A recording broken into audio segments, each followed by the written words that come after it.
The country is launching its second lunar mission. Our correspondent Neha Poonia explains why this is so crucial. 50 years since man first walked on the moon, India's space ambitions are taking a giant leap. With the launch of its second moon vehicle, or Chandrayaan-2, India will go where no country ever has, the lunar South Pole. India's first moon mission, Chandrayaan-1, was launched in 2008. It did not explore the moon, but that mission is how the world discovered water ice on the moon. The latest lunar mission will attempt to build on that finding by exploring the untouched southern pole.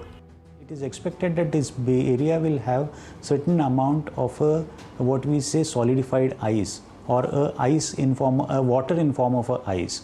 So if you want to undertake any future missions, maybe after say a couple of decades, when a human being will go to the surface of the moon, water is going to be the main necessity.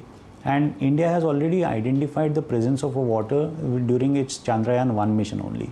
So now what India is trying to do is that India is trying to get more benefits out of this mission to actually see the results which they have got during the first mission, that what best can be done and how this water can be made a usable water. But before it begins its explorations, India's moon vehicle will have to clear its biggest hurdle, executing a controlled or soft landing on the moon's surface. Only 3 countries have done this before: the United States, China, and Russia. The mission has 3 parts: an orbiter, a lander, and a rover. A soft landing is a tricky maneuver. The lander must slow down just above the moon's surface, descend carefully without crashing, and only then will the rover be able to carry out its lunar experiments. The entire mission is indigenous and will cost only $144 million, a fraction of the cost of other global space missions. But India's space ambitions have its citizens divided.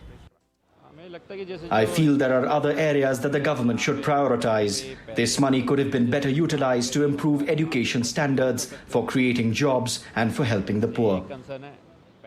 This is a matter of pride. With this, India is no less than any developed country. Sending a rocket into space is not an easy feat. The moon mission is just the start.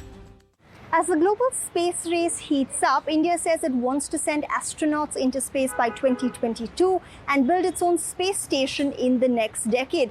Chandrayaan's success will determine how ambitious India can afford to be in the future. Neha Poonia, SABC News, New Delhi.